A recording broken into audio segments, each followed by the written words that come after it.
वक्फ board property वासिंदों ने नए कानून के विरोध में किसान विश्राम गृह में प्रदर्शन किया। भाजपा प्रदेशाध्यक्ष सुभाष बराला ने सीएम से बात कर तेज समस्या का समाधान करने का आश्वासन दिया है। मुख्यमंत्री के नाम पर ज्ञापन सौंपकर मालिकाना हक दिलाने की मांग की है।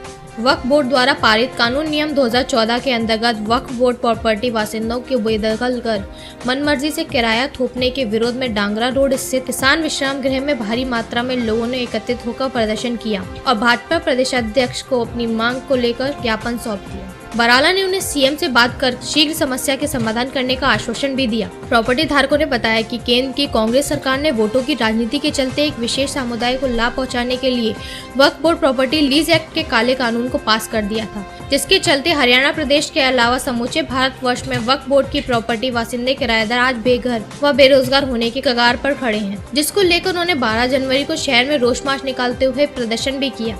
उन्होंने कहा कि वक्फ बोर्ड के नए कानून के आने से पहले 3 साल के लिए वक्फ अपनी संपत्ति की कुछ शर्तों के अनुसार किराए पर दे देता है और जो हर 3 साल बाद कुछ किराया बढ़ाकर यह काम चलता रहता था। इस प्रक्रिया में काबिज परिवार उक्त संपत्ति में अपना घर या व्यवसाय चलाने के लिए वक्फ और नगर परिषद या नगर पालिका की शर्तों के अनुसार निर्माण कर लेता है। लेकिन अब नए कानून के अनुसार वक्फ की संपत्ति हर 3 साल बाद नए सिरे से बोली लगाई जाएगी। जिसकी बोली ज्यादा होगी उसके अगले 3 साल के लिए संपत्ति किराए पर दे दी जाएगी। टोहाना में बहुत सारे ऐसे नागरिक हैं जिनके पास वक्फ बोर्ड की प्रॉपर्टी है, वो अपनी बात को लेकर के आए थे। अपना ज्ञापन उन्होंने दिया है।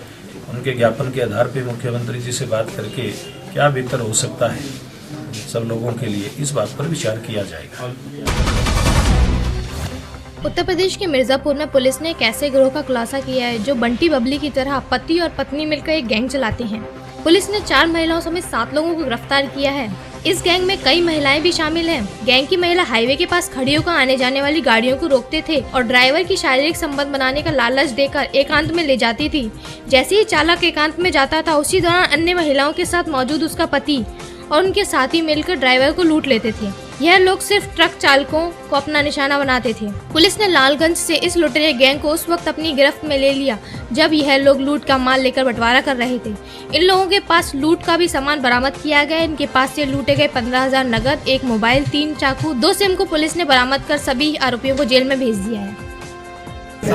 एक राकेश यादव अपनी गाड़ी को ट्रक को लेकर के नागपुर से दैनिक जागरण के लिए पेपर लेके आ रहे थे, तो हलिया के पास और लालगंज के बीच उनको ये लड़कियों ने, जो लेडीज़ ने इशारा किया और इन्होंने गाड़ी रोक करके उनको अपने पास बैठा लिया।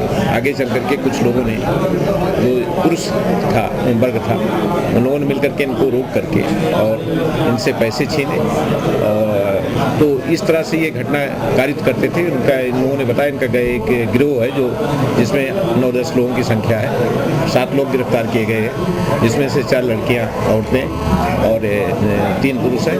तो अभी लोग बकाया हैं, उनकी गिरफ्तारी का प्रयास किया जा रहा है। गुरु गोविंद सिंह के जन्म दिवस पर आज यहाँ गुरु ग्रंथ साहिब की भव्य शोभा यात्रा निकाली गई।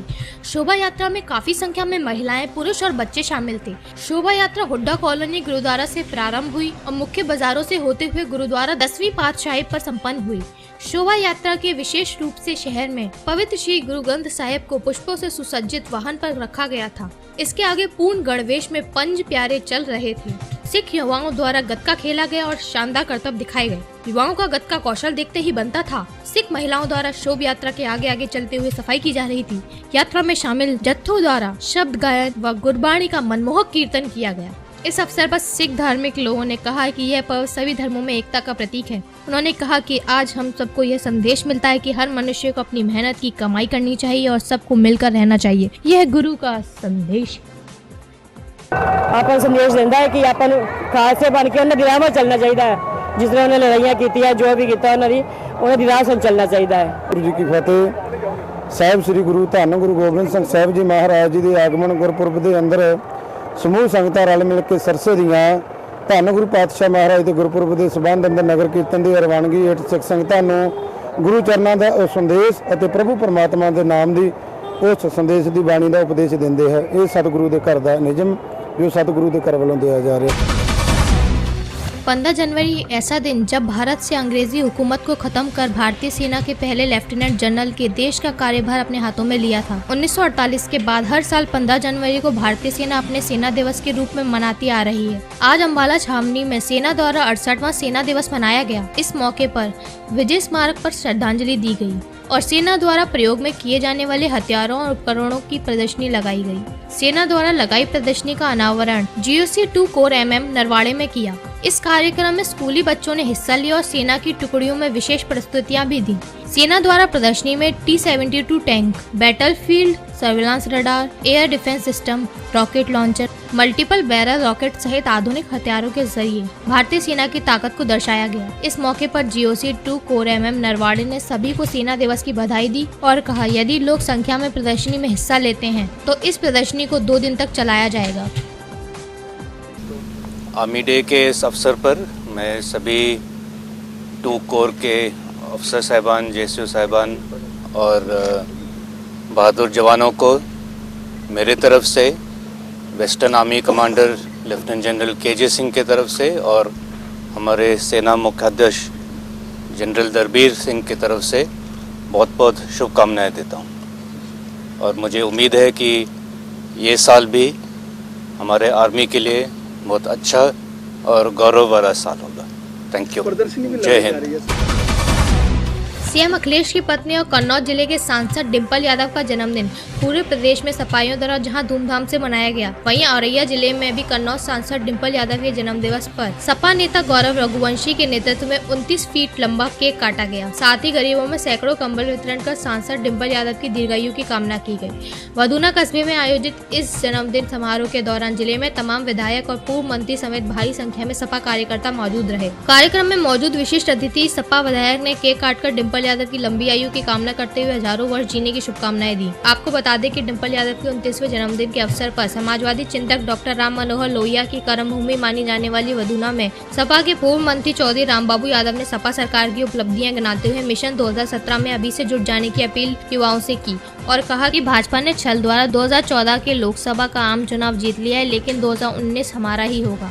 और डिंपल के जन्मदिन पर हम संकल्प लेते हैं कि 2019 में लाल किले से सपा सुप्रीमो मुलायम सिंह यादव ही तिरंगा फहराएंगे। वहीं कार्यक्रम के आयोजक सपा नेता गौरव रघुवंश ने महिला सशक्तिकरण की प्रतीक बन चुकी डिंपल यादव के जन्मदिन को पूरे देश में मनाए जाने की अपील युवा सपा कार्यकर्ताओं से की है।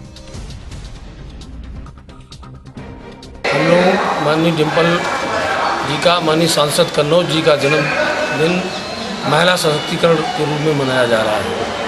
आज 39 फीट का केक था। चूँकि उनकी उम्र 39 वर्ष हो गई है, इसलिए प्रतिवर्ष 1 फुट केक बढ़ता जाएगा और हम जो उन्होंने महिलाओं के लिए कर दिखाया है, इसके लिए बहुत बहुत बधाई के पात्र और बहुत बहुत धन्यवाद है माननीय सांसद कन्नौज। हम लोग लगातार 4थे वर्ष मनाया है। इस बार ये जन्मदिन हम लोगों ने महिला सशक्तिकरण के रूप में मनाया है। महिला सशक्तिकरण के रूप में इसलिए कि हमारी सांसद महोदया डिंपल यादव जी महिलाओं के प्रति बहुत जागरूक हैं और आज कहीं ना कहीं महिलाओं की समस्याओं का समाधान के लिए प्रयासरत रहती हैं। जैसा कि मैंने बताया कि एसिड पीरियड वाला प्रकरण बताया, इस तरह के कई प्रकरण हैं जो हम लोग को नहीं संज्ञान में पाते हैं, लेकिन हम लोग सोशल मीडिया से जुड़े हुए हैं।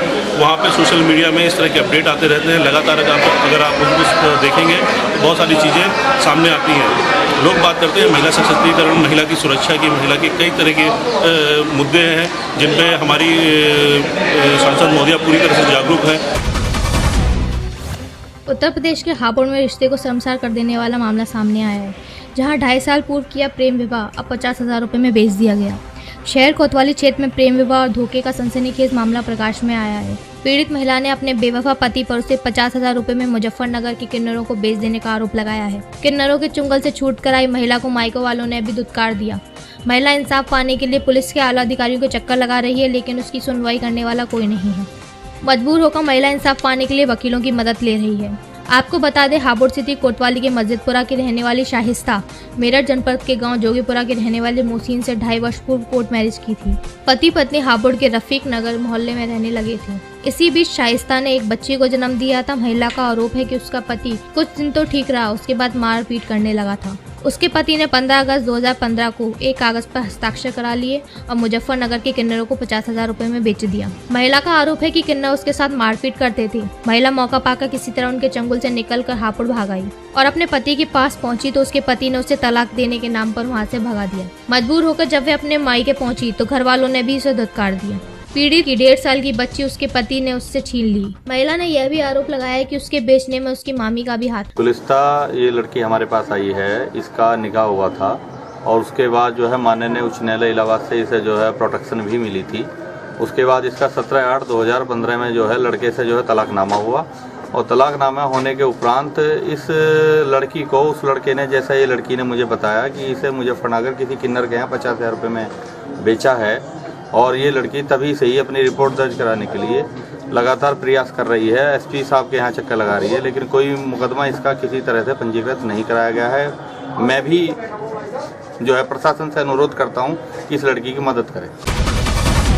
यूपी में दबंगों द्वारा आम आदमी को पीटने के मामले तो आए दिन सामने आते रहते हैं, लेकिन अब दबंग सरकारी अधिकारियों ने भी अपना निशाना बनाने से नहीं चूक रहे हैं, जिसकी बानगी जनपद हापुड़ के धौलाना में देखने को मिली।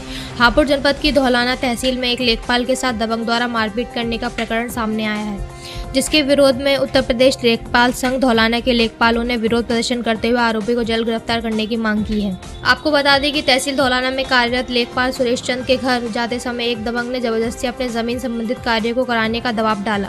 लेखपाल की मना करने पर दबंग ने मारपीट करते हुए रिवॉल्वर तान दिया और जान से मार देने की धमकी देते हुए फरार हो गया। सुरेश चंद ने धमकी की सूचना पुलिस व अन्य लेखपालों को दी। लेखपालों ने विरोध का प्रदर्शन करते हुए तहसीलदार के दफ्तर में धरना दिया। बाद में एसडीएम धौलाना को ज्ञापन देते हुए चेतावनी दी, अगर समय रहते लेखपाल के साथ मारपीट करने के वाले शख्स को गिरफ्तार नहीं किया गया तो उत्तर प्रदेश लेखपाल संघ के पूरे प्रदेश में विरोध प्रदर्शन करेंगे। सभी राजस्व से जुड़े कार्य नहीं होने दिए जाएंगे। वहीं मामले में एसडीएम धौलाना का कहना है कि लेखपालों के साथ मारपीट करने वाले शख्स के विरुद्ध मुकदमा दर्ज किया जाएगा। जल्दी आरोपी की गिरफ्तारी की जाएगी। लेखपालों के साथ अन्याय नहीं होने दिया जाएगा। ये हम सरकारी कर्मचारी हैं और गांव में एकमात्र हम घूमते रहते हैं। हमारे गैल जो ये उत्पीड़न किया जा रहा है, जबरदस्त दबंगाई की जा रही है। जब तक इनके खिलाफ इनका लाइसेंस और शस्त्र लाइसेंस निरस्त नहीं हो जाता है। और मंगेश सिंह तोमर हैं बैनामा लेखक, ये हमेशा कई लोगों के साथ ही इस तरह की पिस्ट लगा के चलते हैं और अपनी दबंगाई दिखाते हैं। जब तक इनका सुधार नहीं होगा तब तक हमारा धरना जारी रहेगा। चंद लेखपाल हैं हमारे साथी, प्रभारी राजस्व निरीक्षक हैं। उनके साथ मारपीट हुई है और अभद्र व्यवहार हुआ है बैनामा लेखक मंगेश तोमर के द्वारा, और जब तक हमारी वो पूरी नहीं होगी हमारा धरना जारी रहेगा। हमें न्याय मिलना चाहिए। जो इनका प्रकरण कल शाम को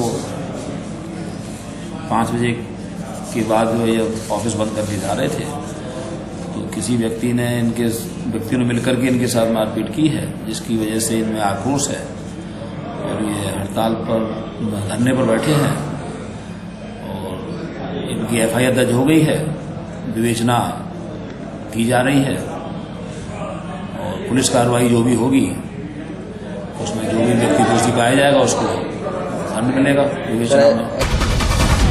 बसपा सुप्रीमो मायावती के 60वें जन्मदिन के मौके पर आज जहां प्रदेश भर में बसपा समर्थकों और कार्यकर्ताओं ने मायावती का जन्मदिन उत्साह से मनाया, वहीं मेरठ में बसपा के सैकड़ों समर्थकों और कार्यकर्ताओं ने अंबेडकर कॉलेज में एक विशाल जनसभा का आयोजन किया। इस दौरान सभी लोगों में सुप्रीमो मायावती को आगामी चुनाव में यूपी सीएम बनने की चाहत दिखी। बसपा समर्थकों में जमकर उत्साह रहा और जमकर समर्थक सड़कों पर दिखाई दिए तो खूब ढोल बजाकर डांस कर कार्यकर्ताओं और समर्थकों ने जन्मदिन को सड़कों पर धूमधाम के साथ मनाया। किसी ने अपने चेहरे पर मायावती का फोटो लगाकर मायावती तक अपनी भावनाएं पहुंचाने की कोशिश की। वहीं बसपा के हस्तिनापुर विधानसभा के पूर्व विधायक योगेश वर्मा ने बसपा सुप्रीमो की लंबी उम्र की कामना और साथ ही 2017 के चुनावी बिगुल का आगाज कर दिया। प्रोग्राम की तैयारी तो आप लोग देख रहे हो, पूरा जनसैलाब उमड़ा हुआ है।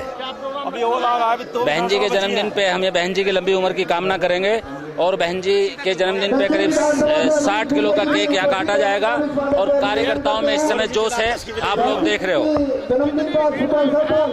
10,000 से ज्यादा हस्तिनापुर क्षेत्र से लोग आए हैं और सारी विधानसभाओं से बढ़िया काफी भीड़ आई है।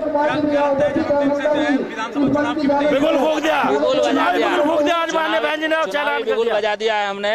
बहन जी के जन्मदिन के मौके पर आज से चुनावी बिगुल बज गया है और जो विरोधी पार्टी हैं उनके तो बस्त हो गए हैं। 2017 की तो आज से हम तो हमारे जो फौज है, हमारी जो सेना है, चुनाव के लिए हर समय तैयार रहती है। 2017 की पूरी तैयारी आ जाओ। आज मोगा के स्कूली बच्चों को सड़क सुरक्षा और ट्रैफिक के नियमों की जानकारी देने और उनकी पालन करने का स्कूलों में टीवी मीडिया क्लब और लोकल एनजीओ के सहयोग से सेमिनार आयोजन किया गया, जिससे आजकल रोड एक्सीडेंट पर हो रही मौतों को रोकने के लिए ट्रैफिक नियमों की जानकारी दी गई और बच्चों को बताया गया कि वह अपने माता पिता को गाड़ी चलाते समय बेल्ट लगाना, स्कूटर और बाइक चलाते समय हेलमेट का उपयोग करना, गाड़ियों के सभी दस्तावेज साथ रखने के लिए प्रेरित किया ताकि भविष्य में कोई बड़ा हादसा ना हो। इस मौके पर ट्रैफिक पुलिस अधिकारियों ने बच्चों को ट्रैफिक नियमों की जानकारी दी। हमारे स्कूल में आज सेमिनार लगाया गया और उसमें बच्चों को ट्रैफिक नियमों के बारे में बहुत अच्छी तरह से बताया गया और उन्होंने इसमें ये भी बताया कि हमेशा सड़क पे फुटपाथ पे ही चलना चाहिए, सड़कों पे कभी झुंड बनाकर नहीं चलना चाहिए, कार चलाते समय सीट बेल्ट लगी होनी चाहिए और कभी भी मोटरसाइकिल चलाते समय हमें हेलमेट नहीं छोड़ना चाहिए, हमेशा पहनना चाहिए और इसके साथ हमें कभी भी बिना लाइसेंस के कोई भी चीज़ नहीं चलानी चाहिए। आज हमारे स्कूल में ट्रैफिक पर सेमिनार लगा, उसमें बाहर से अधिकारी आए हुए थे और उन्होंने हमें बहुत अच्छी तरह से ट्रैफिक के बारे में जानकारी दी और उन्होंने बहुत कुछ बताया हमें और हमें उन्होंने बताया कि जो भी ट्रैफिक नियमों की पालना नहीं करता उसका एक्सीडेंट वगैरह काफ़ी होता है और एक्सीडेंट की आबादी हर साल बढ़ती चली जा रही है। एक्सीडेंट को रोकने के लिए उन्होंने बहुत से उपाय बताए, जैसे अगर कार चलाते हैं तो सीट बेल्ट का प्रयोग करना चाहिए, अगर हम बाइक चला रहे हैं तो उस पर हमें हेलमेट वगैरह लगाना चाहिए। ट्रैफिक वीक संबंधी 10 तरीक तो लैके 16 तरीक तक मनाया जा रहा है। ਅੱਜ ਮੋਗਾ ਇਲੈਕਟ੍ਰਿਕ ਐਸੋਸੀਏਸ਼ਨ ਅਤੇ ਰੋਟਰੀ ਕਲੱਬ ਦੇ ਸਹਿਯੋਗ ਨਾਲ ਸਕੂਲ ਦੇ ਵਿੱਚ ਬੱਚਿਆਂ ਲਈ ਅਵੇਅਰਨੈਸ ਪ੍ਰਤੀ ਪ੍ਰੋਗਰਾਮ ਲਗਾਇਆ ਗਿਆ, ਜਿਸ ਦੇ ਵਿੱਚ ਟ੍ਰੈਫਿਕ ਸੰਬੰਧੀ ਬੱਚਿਆਂ ਨੂੰ ਜਾਗਰੂਕ ਕੀਤਾ ਗਿਆ ਅਤੇ ਉਹਨਾਂ ਨੂੰ ਗਾਂ ਇਸ ਟ੍ਰੈਫਿਕ ਨਿਯਮਾਂ ਦੀ ਉਲੰਘਣਾ ਨੂੰ ਨਾ ਕਰਨ ਜਿਸ ਬਾਰੇ ਦਰਸਾਇਆ ਗਿਆ।